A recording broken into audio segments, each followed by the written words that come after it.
അല്ല, ഞാൻ ഒഴിയണമെന്ന് പറയുന്ന ആവശ്യം കൃത്യമായിട്ടുള്ള നിലപാടാണ്. ഇവിടെ 101 കൗൺസിലേഴ്സിനുള്ള സൗകര്യങ്ങൾ കോർപ്പറേഷൻ ഒതുക്കണം. ഈ ശാസ്താമംഗലം ഹെൽത്തിന്റെ ഓഫീസ് ആ സൗകര്യങ്ങൾക്ക് വേണ്ടി നൽകിയ സ്ഥലമാണ്. അപ്പോൾ അവിടെ ഇപ്പോൾ എന്തായാലും നഗരസഭ പുതിയ കരാറും റേറ്റും ഒക്കെ പറയട്ടെ. പക്ഷെ എനിക്ക് പറയാനുള്ള, അദ്ദേഹത്തിന് നല്ലൊരു ഓഫീസ് MLA ഹോസ്റ്റൽ അദ്ദേഹം തന്നെ പ്രതിനിധാനം ചെയ്യുന്ന വട്ടിയൂർക്കാവ് മണ്ഡലത്തിലെ കുന്നുകുഴിയിൽ 31, 32 റൂമിൽ 2 റൂം അലോട്ട് ചെയ്തിട്ടുണ്ട്. അദ്ദേഹം അങ്ങോട്ട് മാറി ഈ പ്രശ്നം പരിഹരിക്കുന്നുള്ളതാണ്. ശ്രീലേഖ മാഡം ആണോ വേറെ ആണോ എന്നൊരു വിഷയമല്ല. കൗൺസിലേഴ്സിന് ഇരിക്കാൻ ഡിഗ്നിഫൈഡ് ആയിട്ടുള്ള സ്ഥലം വേണം. ഇപ്പം എനിക്ക് കവടിയാർ വാർഡിലുള്ള വിവേകാനന്ദ പാർക്കിലുള്ള ഓഫീസ് വളരെ പരിമിതികളുള്ള ഓഫീസാണ്. എന്നാൽ അവിടെ നമ്മൾ മാറി ഇരിക്കാൻ പോവുകയാണ്.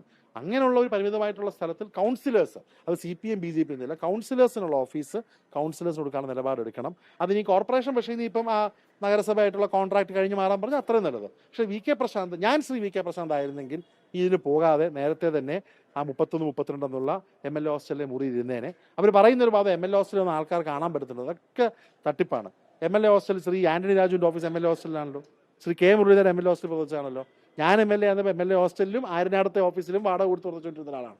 അപ്പോൾ MLA ഹോസ്റ്റലിൽ വരുന്ന ആളുകളെ ആരും തടയാൻ പോകുന്നില്ല. വട്ടിയൂർക്കാവിൻ്റെ ഹൃദയഭാഗത്താണ് ഈ പട്ടം, കുന്നുകുഴി, കേശാസുരം, നാലാഞ്ചിറ, നന്തങ്കോട് തുടങ്ങിയ ഭാഗങ്ങളിലെ ആളുകൾക്ക് പോകാൻ MLA ഹോസ്റ്റൽ എളുപ്പം. അപ്പം അദ്ദേഹം ഇപ്പോൾ ശാസ്ത്രമംഗലത്തെ ഓഫീസിൽ എത്തുന്നത് ഓക്കെ, അദ്ദേഹത്തിൻ്റെ ഇഷ്ടം, അദ്ദേഹത്തിൻ്റെ വരുമാനം. പക്ഷേ 800 രൂപയ്ക്ക് എടുക്കുന്നത് ശരിയല്ല. 15,000 രൂപ 20,000 രൂപ ശാസ്ത്രമംഗലം, വെള്ളയമ്പലം, കവടിയാറിലെ കമേഴ്ഷ്യൽ റേറ്റ് വാങ്ങിക്കണമെന്ന് ഞാൻ പറയത്തില്ല.